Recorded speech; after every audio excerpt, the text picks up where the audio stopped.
Hello, everybody. I'm here to make the weekly message. Appreciate you for tuning in to this video. Thank you to God. Thank you to Jesus. Thank you for the Holy Spirit for how He's working in and through our lives. The title of this message is The Sound of Clarity, a Battle Cry for the Church. I'll start it here with some prayer. We're going to release God's authority into this, and then we'll get into things. So I appreciate anyone who tunes in. I pray this is going to be a message that will do its work because it's all about Him, okay? Dear Heavenly Father, I just thank you for the opportunity to talk about what you have to say, God, to speak your words into the atmosphere, to make you known, God, and Lord Jesus, to give you the authority to give your people the word that you need them to hear today, God. And so, Lord, as we just unpack this scripture, God, as we look into your word, God, I pray that you would proclaim your authority among us, God, that people would know you more and know you better because of what is said and what is spoken here, God. And this isn't about me. I'm nothing, God. John Fletcher is nothing. I am just here to do your will, God, to speak your words, God, and to give your proclamation to the people that will listen, God. So open their ears, open their minds, open their hearts, God, to receive what you have to say. And I say this in Jesus' precious name. Amen. So, I wanted to ask you a question before I get into this. And my question is, what is the sound of your worship? Is it a clear sound or is it an uncertain and confusing one? So think about that for a hot second here, because we have a biblical definition of worship. And when I was reading 1 Corinthians 14, I was reading about it. And again, just for some backdrop, I was reading it from the precepts of this is the way I've always read this part. I've always read this part about speaking in tongues. I've always read it from this vantage point. This is the way I've been fed.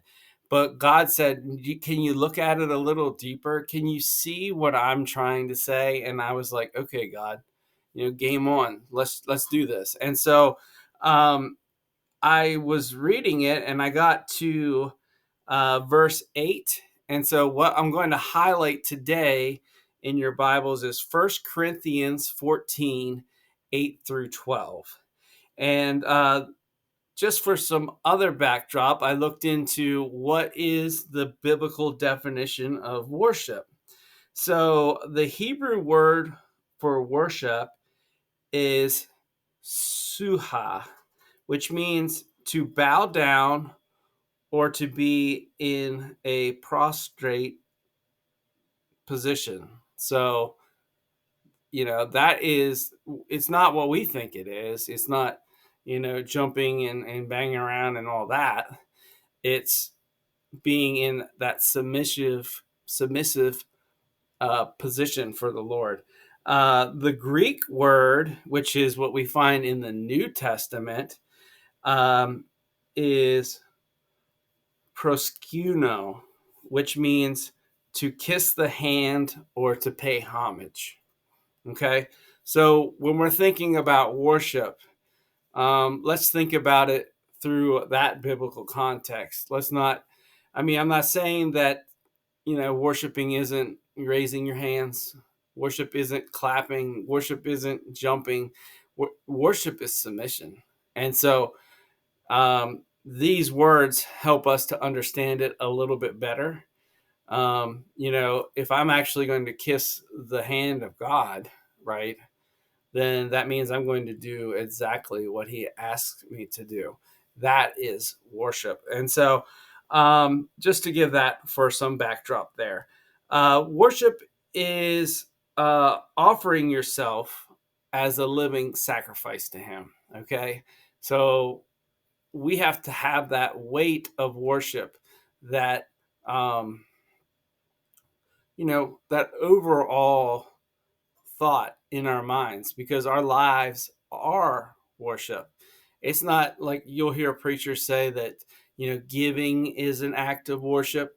Well, in some ways, yes. But what is an act of worship is your entire self, your entire being, your entire life is worship. Okay, so you are offering yourself as worship to the Lord. Okay, and so the reason I titled this A Battle Cry for the Church is because of verse 8. And so if we get into verse 8, I'm reading from the New King James, and we'll see what it says, okay? It says, "For if the trumpet makes an uncertain sound, who will prepare for battle?" So this question, Paul wrote this, and it's not rhetorical. It's actually a powerful one. If our worship is unclear and uncertain, how can we expect to inspire or equip others for battle in faith? And so we, as followers of Christ, need to acknowledge that we are in a spiritual war together, that we are called to stand firm in our faith, and that we are united as one in Christ. But how can we do this if our worship is unclear or uncertain? I think about that for just a second here while I'm actually talking to you. And I think about the mixing that happens. I think about the fact that if my life is a worship, if this is a spiritual battle, we don't wrestle with flesh and blood, but we wrestle with all the spiritual things. If that is to be true, then I need to be taking everything into a spiritual perspective, because I am in this battle. I am part of this trumpet. I am preparing others for this battle. We're getting, very close to the return of Christ. One day he will come, and we need to be preparing all generations for it. God, guys, we don't need to be having an uncertain sound saying, well, maybe these prophecies are coming. Maybe they are, maybe they're not. We don't need to be uncertain about that. What we need to be is certain about our faith. When you think of me, I hope you think of faith. I hope you think about Jesus. I hope you don't really think about John, because, like I said before, I'm really nothing. I'm nothing without him. He is everything. He is the reason for me to be here. I may not even be here today if it wasn't for him.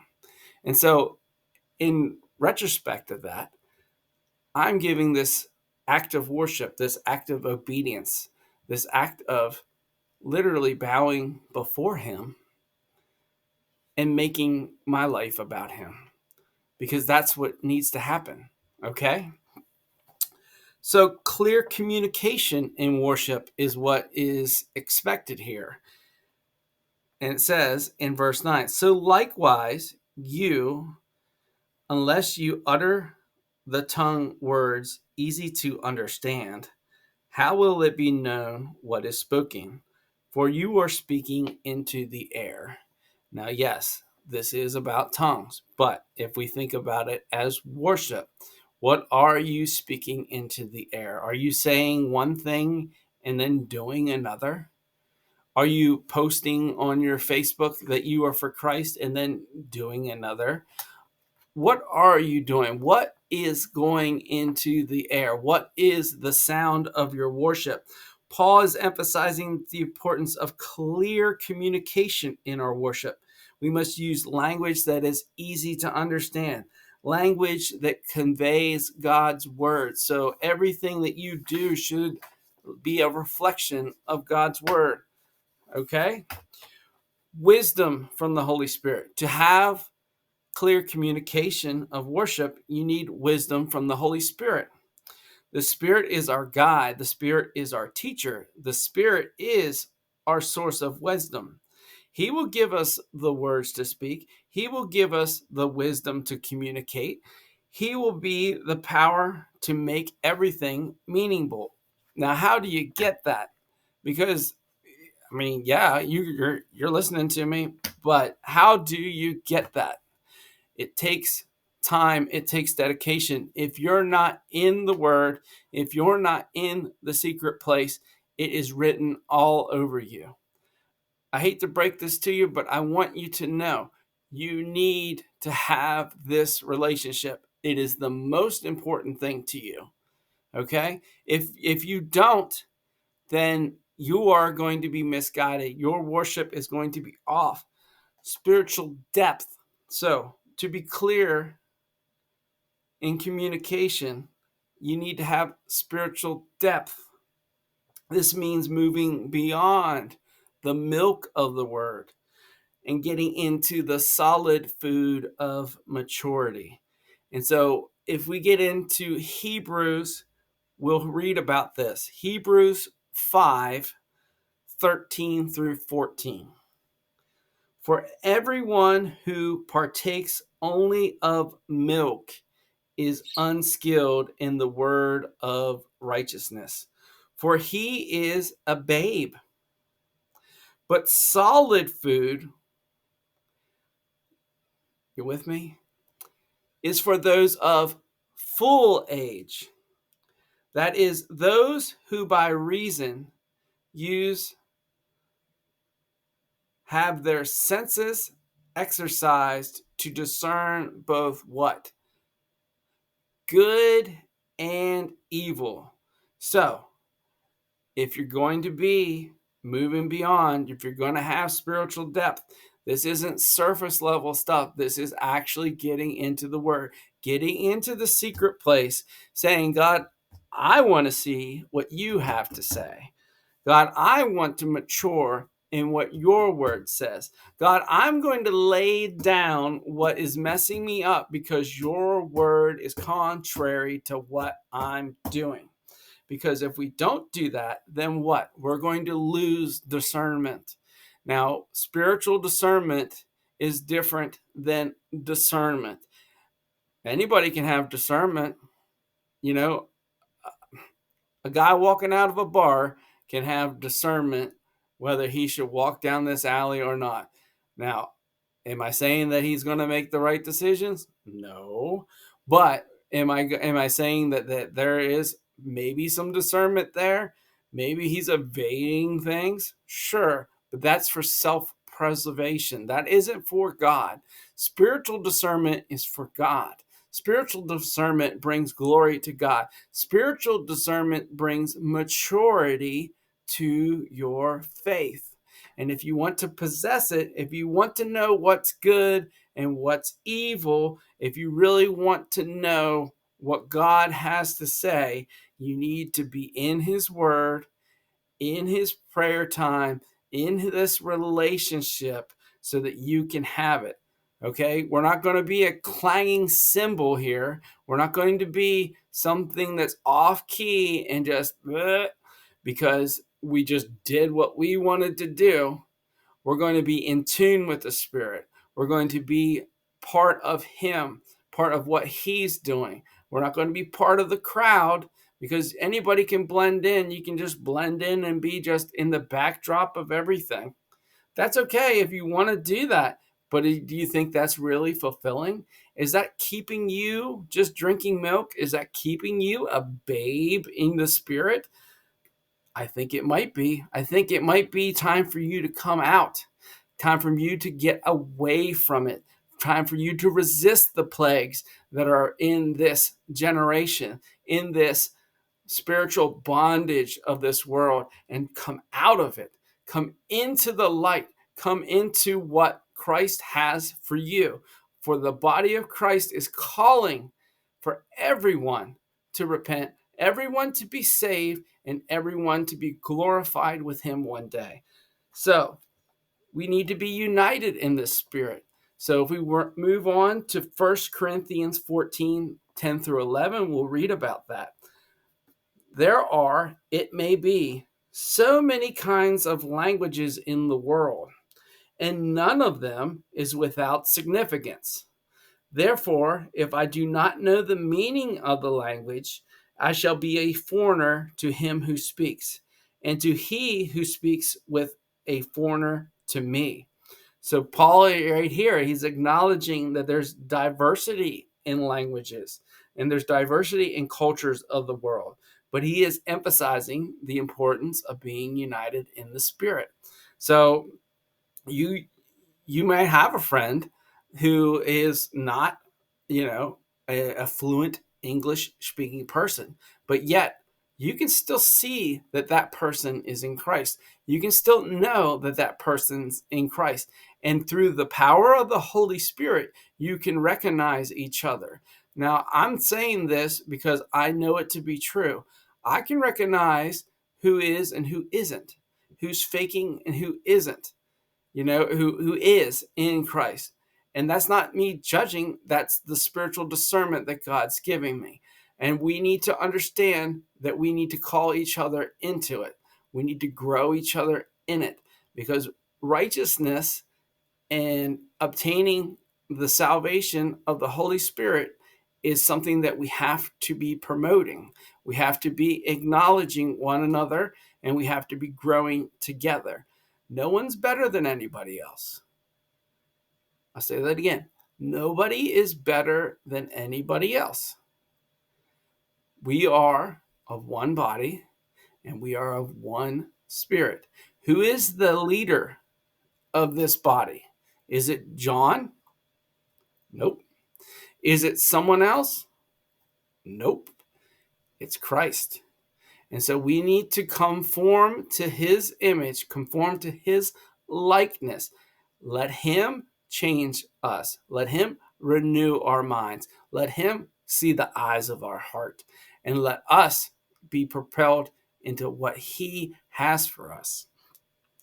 When we worship and we're in the same purpose, we are worshiping because we have a united message and we understand speaking the truth in love and conveying God's words. Okay? If we move on to verse 12, we'll read, even so, since you are zealous for spiritual gifts, let it be for the edification of the church you seek to excel. Okay, now here's where I want to get into something a little bit. What is the church? Is it a building with four walls? Is it that place that you go to once a week and you feel better about yourself? Or is it you? Are you the church? Am I the church? I definitely believe I am. We are all the church. It's us. It's the people. It's the people who have the mark of salvation. They have the Holy Spirit inside them. We are the church. In this society that we live in, we've kind of made it all about a building. We've made it all about a program. We've made it all about things. But in actuality, the church is the Spirit living inside us. The same Spirit that conquered the grave lives inside you. And so we need to be united as one in the Spirit, as one to excel and to edify this church, as the scripture says. So, with that in mind, spiritual gifts are not for your personal gain. Everything that we